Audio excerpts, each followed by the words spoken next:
Yo, ketemu lagi sama gua Fahmi dan di video kali ini gua kedatangan HP baru nih. Ini yang gua tunggu-tunggu. Ini adalah Google Pixel 9 Pro. Kalau sebelumnya itu Romi udah bahas Pixel 9 Pro yang XL. Terus ada juga bahas Pixel 9 Pro yang Fold. Terus yang Pixel 9 yang base modelnya juga udah dibahas sama Romi. Dan sekarang giliran gua untuk ngebahas ini nih. Kita jajan HP baru yaitu Pixel 9 Pro yang 6,3 inci. Yuk mari kita bahas.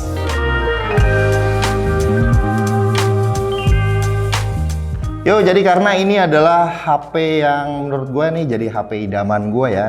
Ini adalah Google Pixel 9 Pro yang ukurannya 6,3 inci yang menjadi idaman untuk semua tim Pixel juga harusnya ya.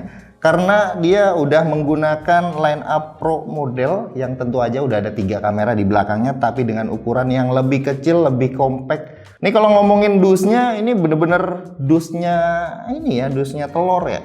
Kalau dilihat ini bentukannya tuh harus bisa didaur ulang. Jadi dusnya tuh seperti ini nih, dus Google Pixel yang baru ya. Gue baru lihat. Yuk kita cek kelengkapannya aja ya, karena HP-nya sebenarnya udah gue buka, udah gue cobain nih HP-nya.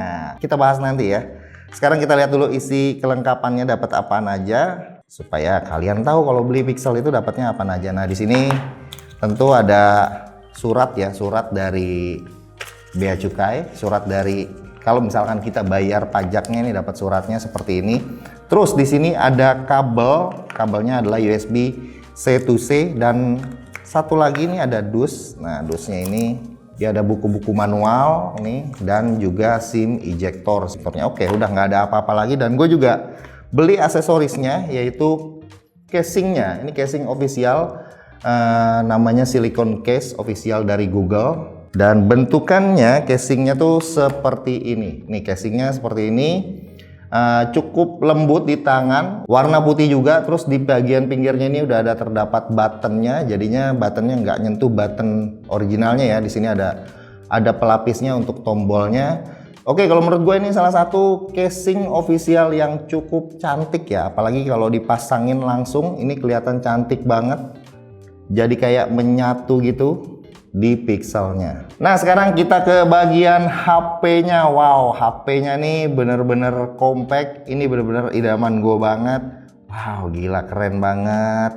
Jadi kalau kita lihat ya, Google Pixel 9 Pro ini desainnya tuh aduh cantik banget sih beneran dah. Tapi sayangnya ini bagian pinggirnya nih kenapa dia glossy ya. Jadi kalau di Pixel 9 yang base modelnya justru pinggirannya itu ngedove. Nah, kalau di yang Pro line up-nya justru pinggirannya itu malah mengkilat seperti ini. Padahal warnanya porcelain ini udah cakep banget ya.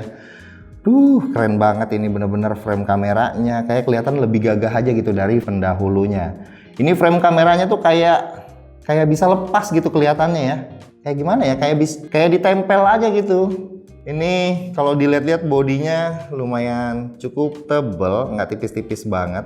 Tapi jujur ya dipegangnya tuh rasa-rasanya mirip banget sama iPhone kan. Plek ketiplek mana ukurannya sama lagi. Sekarang yang iPhone 16 Pro itu 6,3 inci, nanti kita cek ya, bandingin langsung. Sekarang kita body tour dulu. Ke bagian kanan ini ada tombol power sama volume. Ini dikliknya enak, clicky banget dan dirasa-rasa tombolnya. Nah, ini yang gue bilang kemarin di reviewnya iPhone. Ini tombol powernya kalau gue geser ke atas sama ke bawah ini masih agak berasa goyang sedikit ya, nggak padat gitu, nggak seperti di iPhone. Sama juga tombol di volumenya ya, tapi ini cukup oke, cukup padat.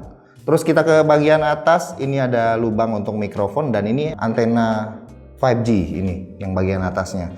Terus ke bagian kiri ini kosong, nggak ada apa-apa. Terus ke bagian bawah, nah ini SIM cardnya ada di bagian bawah, terus ada mic juga, ada port USB-C dan speaker.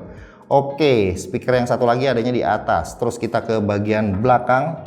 Ini bagian belakang kameranya ada 3. Setupnya ini sama, kamera utamanya 50 megapiksel, terus kamera ultrawide-nya udah 48 megapiksel dan telefotonya 5 kali periskop. Terus di sini ada sensor untuk termometer di bagian belakangnya dan juga ada flash kamera. Untuk frame kameranya ini unik, udah anti mainstream banget lah, udah khasnya Pixel. Terus bagian bodinya ini anti ceplakan sidik jari ya, karena udah matte. Terus di logonya kayak agak timbul aja gitu kelihatannya. Oke, jadi sekarang kita bandingin dulu nih sama iPhone. Ini iPhone 16 Pro. Wah, gila. Kalau dilihat dari depan ini bener-bener kayak plek-ketiplek mirip ya. Plek-ketiplek. Gimana sih, Bang? Plek-ketiplek ya? Salah. Oke. Oke, jadi kalau dilihat dari depan ini benar-benar plek-ketuplek mirip ya. Paling bedanya ini ada di radius daripada bordernya, daripada pinggirannya ini. Radiusnya itu iPhone lebih melengkung dibanding Pixel 9 Pro, dan bezelnya udah sama-sama tipis, simetris atas bawah, dan ukurannya nih kalau kalian lihat padahal sama-sama 6,3 inci tapi Pixel itu kayak lebih tinggi sedikit karena mungkin dari bezel ke body itu masih agak lebih tebal sedikit, padahal ukuran layarnya itu sama ya. Ini kayak anak kembar sih bener-bener. Bedanya cuma di frame kamera doang, asli. Oke, lanjut kita bahas displaynya. Selain bezelnya yang tipis, kita cek dulu resolusinya. Karena panelnya udah pasti pakai OLED sama kayak di Pro lineup-nya. Dan resolusinya itu di 1280 kali 2856. Dengan pixel density-nya itu 370 dpi. Nah, ini refresh rate-nya juga udah 120 Hz dan udah LTPO. Jadi bisa turun tuh dari 1 Hz itu sampai ke 120 Hz. Jadi kalau misalkan lagi standby, lagi diam, dia bisa di 1 Hz aja untuk menghemat baterainya. Dan layarnya ini dia udah pakai Super Aqua Display. Nitsnya itu tinggi ya, sampai 2000-an. Terus kita ke bagian color, di sini ada dua aja pilihannya. Jadi ada yang natural dan adaptif. Kalau yang natural itu yang bener-bener dia sesuai sama sRGB. Nah, kalau yang adaptif ini yang bisa menyesuaikan kalau misalkan lagi nonton atau lagi apa ya, brightnessnya sama colornya itu lebih vivid lagi gitu. Oke, lanjut kita ke bagian spek. Tentunya spek yang dipunya dari Pixel 9 Pro ini sesuai dengan Pro lineup-nya mereka ya. Termasuk kayak yang XL karena RAM-nya dia udah pakai yang 16 GB dan storage yang gua ambil ini yang 256. Terus chipsetnya itu udah pakai Tensor G4, tapi ya sebagai pengguna Pixel, maksudnya sebagai orang yang selalu pakai Pixel meskipun nggak lama pakainya, gue selalu kecewa sih sebenarnya sama Tensor G series ini, dimana dari yang seri pertama sampai ke yang keempat ini secara performa dia kurang nendang aja gitu. Tapi sebenarnya kalau dipakai buat harian, buat normal use itu fine-fine aja, aman-aman aja, nggak bakal ada nge-lag karena Pixel itu punya OS yang benar-benar smooth banget ya, Pixel OS ini. Tapi kalau kita bandingin sama flagship lain, apalagi yang range harganya itu sama di antara 15 sampai 20 jutaan, justru menurut gua jauh banget sih ya. Soalnya gua nih ngetes performanya, Antutunya itu yang gua dapetin adalah 860-an ribu gitulah. Dan gue lihat beberapa teman-teman dari tech reviewer, ada David Gadgetin itu dapetin waktu 9 Pro XL itu dapetinnya sekitar 900.000. Terus Romi juga kemarin waktu nyobain 9 Pro XL dapetinnya ya kurang lebih around sejutaan lah. Dan ada Alessa juga Ketu Gadget itu dapetinnya itu sekitar 1,2 juta. Yang artinya ini jauh banget sebenarnya kalau dibandingin sama flagship yang lain dari kompetitor. Misalnya kayak iPhone aja, iPhone itu bisa dapetin 1,7 juta. Terus Samsung itu bisa dapetin mungkin kayak Snapdragon 8 Gen 3 ya, dapetinnya itu bisa 2 jutaan. Bahkan di Dimensity 9300 itu juga skornya tinggi-tinggi banget. Jadi menurut gua cukup ketinggalan ya ini ya Tensor G4 ini. Tapi Google punya Magic, punya software yang didukung sama AI. Nah, jadi meskipun chipset yang bisa dibilang kalah lah sama kompetitornya, tapi mendukung untuk AI. Contohnya banyak itu aplikasi AI yang sekarang yang Google punya kayak Circle to Search itu udah ada di HP-HP lain, bahkan di HP flagship daripada kompetitornya. Terus kayak Magic Eraser, Adme, terus ada Gemini itu juga udah ada di berbagai macam HP Android. Nah, itulah yang membuat Google itu unggul. Nah, di sini Yang spesifik itu ada di Pixel, yaitu adalah Pixel Studio dan juga Edmi. Nanti Edmi kita cobain. Yang gue pertanyakan adalah kenapa nih stok Androidnya ini masih Android 14. Jadi kalau dipikir-pikir ya, misalkan kayak Pixel yang tahun kemarin, Pixel 8 Pro itu datang dengan Android 14 terus dapat software update 7 tahun. Berarti sama dong di Pixel 9 Pro ini itu sama dong kayak Pixel 8 Pro, jadinya nggak beda gitu ya. Gue belum tahu hitungannya seperti apa, tapi yang pasti ini datang menggunakan Android 14 bukan Android 15. Harusnya menggunakan Android 15. Yuk kita sekarang ke bagian kameranya. Ini kameranya, setup kameranya udah keren banget. Di belakang ada 3 kamera, terus ada periskop juga. Terus di bagian kamera depan, ini kamera depannya keren banget ya. Kita lihat sampel kamera depannya dulu. Oke, jadi ini contoh perekaman kamera depan dari Pixel 9 Pro. Tuh, keren banget ya, Mang. Tuh. Salah satu kelebihan dari Pixel 9 Pro adalah kamera depannya ini perekaman videonya bisa 4K, tapi punya view yang cukup lebar, ini 0,7 ya hitungannya. Jadinya lebar banget, asik buat dipakai ngevlog misalnya. Ini ya hasil perekaman dari kamera utama Pixel 9 Pro yang biasa ya. Ini sebenarnya kan Pixel salah satu yang pertama yang bisa ngerekam di 4K 60 ya, Pixel 7 series ya, Pixel 7 Pro kalau nggak salah. Tapi sampai sekarang perpindahan lensanya itu kurang asik ya, kasar, nggak smooth. Coba ganti Bi, pakai ultrawide. Nah, ultrawide. Ultrawide 1 kali. Balik lagi 1 kali. Terus coba ganti lensa lagi. Kita pindah ke 5 ya, 5 kali ya. Nah, tuh. Gimana hasilnya? Iya gitu deh, bagus sih, tapi patah-patahnya Kurang asik ya. kurang asik ya perpindahannya ya. Oke. Ngomongin deh sama bos itu.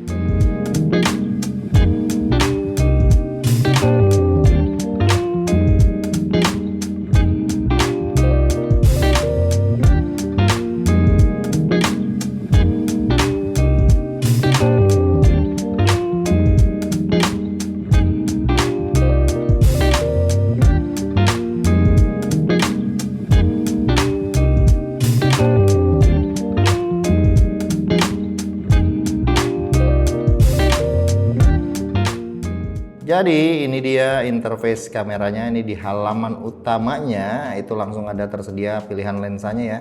Dari 0,5, ini 0,5 nya adalah 12 mm, terus 1 kalinya 24 mm, terus ini ada 2 kali dan 5 kali. Tapi 5 kalinya nih dia nggak bisa fokus tuh nih. Kalau bisa fokus pun ini adalah digital zoom. Kalau kita ambil fokusnya yang jauh baru dia masuk ke 5 kali. Terus sebelah kiri ini ada mode portrait. Nah, lagi-lagi mode portraitnya itu cuma tersedia 1,5 kali dan 2 kali, artinya dia masih pakai kamera utamanya ya, digital zoom. Jadi nggak bisa portrait mode 5 kali, padahal HP ini punya lensa 5 kali zoom periskopnya. Terus sebelah kirinya ini ada AdMe. Nah, fitur AdMe udah pernah kita demoin sebelumnya ya. Seperti itu caranya. Terus sebelah kiri lagi ada long exposure dan action pen. Terus ke bagian videonya. Nah, di bagian videonya ini pilihan resolusinya ini up to sampai ke 8K tuh di sini. 8K, tapi 8K ini wajib menggunakan boosting video. Jadi di-upload dulu ke servernya Google. Nanti dikirimin lagi format video 8K-nya. Agak repot ya, guys ya. Jadi kalau misalkan defaultnya tanpa video boost itu 4K 60 di semua lensanya support ya. Di ultra wide 1 kali, 2 kali dan juga 5 kali itu bisa di 4K 60, termasuk kamera depannya bisa juga 4K 60 fps. Nah, videonya juga bisa rekam sambil pindah-pindah lensa tuh, ke ultra wide 1 kali, 2 kali dan 5 kali itu bisa ya. Bisa pindah-pindah, tapi nggak bisa pindah ke kamera depan. Tapi kamera depannya support juga untuk 4K 60 fps. Nah, sebelah kiri ini ada mode blur. Mode blur adalah mode cinematic video, kayak potret bokehnya gitu, tapi hanya menggunakan kamera utamanya aja nih potret videonya, dan resolusinya hanya di Full HD aja, nggak ada pilihan untuk ke 4K. Payah banget ya Google ya. Sebelah kiri lagi ada pen, cinematic pen, jadi gerakannya diperlambat gitu dikit. Terus sebelah kanan nih ada video night sight. Nah, video night sight ini sama juga ya, menggunakan boost ya, boosting night sight video. Jadi di-upload dulu ke servernya Google, nanti hasil videonya itu jadi lebih bagus di dalam kondisi yang low light. Sebelah kanannya lagi ada slow motion. Nah, slow motionnya ini kita lihat resolusinya cuma di Full HD aja resolusinya untuk yang slow mo-nya, nggak bisa 4K ya slow mo-nya ya. Dan di sini slow mo-nya keterangannya hanya speednya 1/4 dan 1/8. Artinya ini 120 fps dan 240 fps tapi di Full HD aja. Terus sebelah kanannya lagi ada time lapse. Nah, time lapse-nya support untuk 4K dan di berbagai lensanya. Oke, balik lagi ke mode foto nih. Kalau kita lihat menunya di sini, nah ini fotonya ini ada auto night sight, terus ada top shot, terus ada timer, sama yang ini ya untuk handle makronya bisa otomatis ataupun disable makronya juga bisa.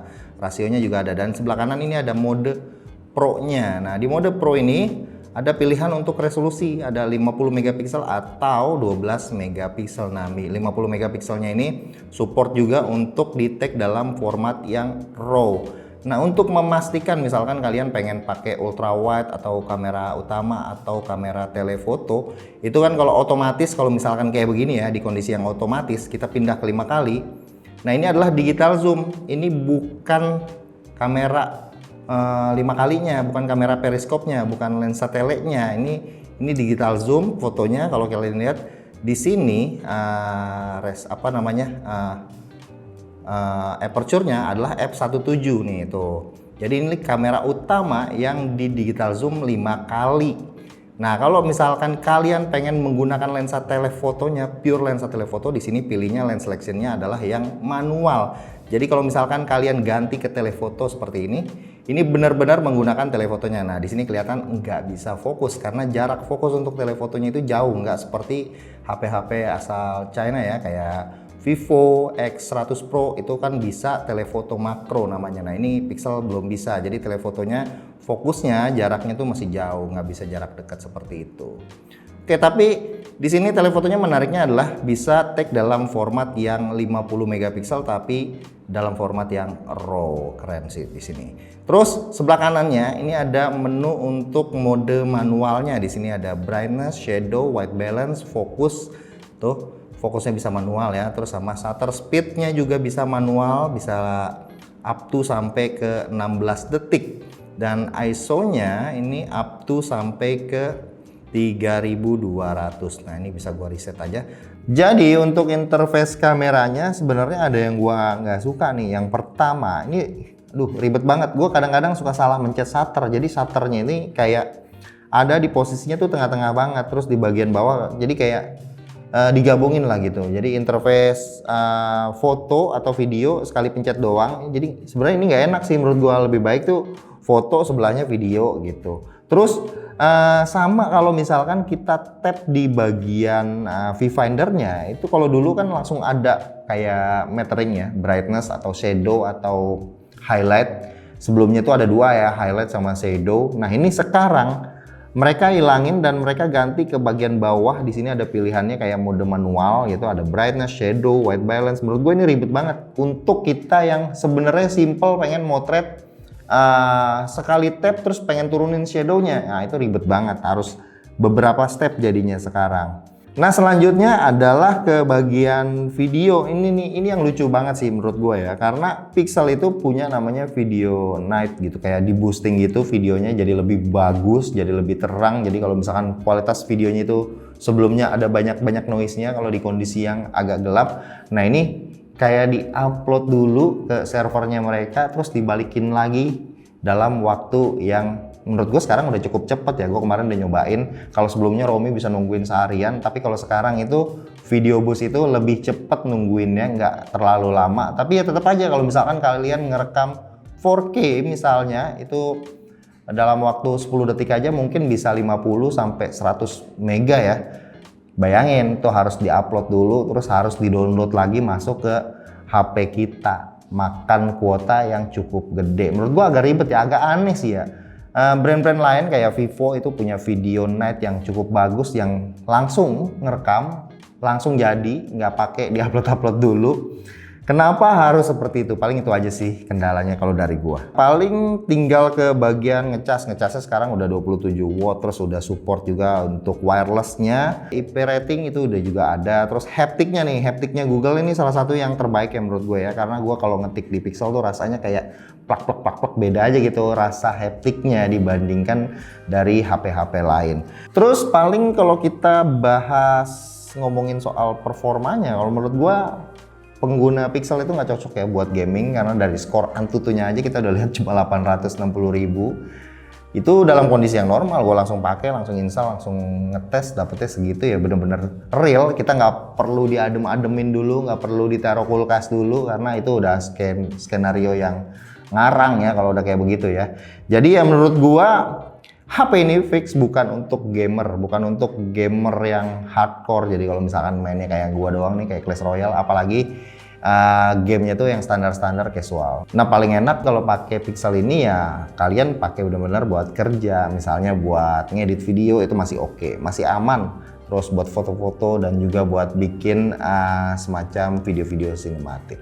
Oke, gua rasa sekian aja dulu unboxing first impression Pixel 9 Pro yang 6,3 inci. Paling nextnya gue mau compare aja ya langsung sama iPhone. Seperti apa sih kameranya kalau kita compare langsung sama iPhone 16 Pro.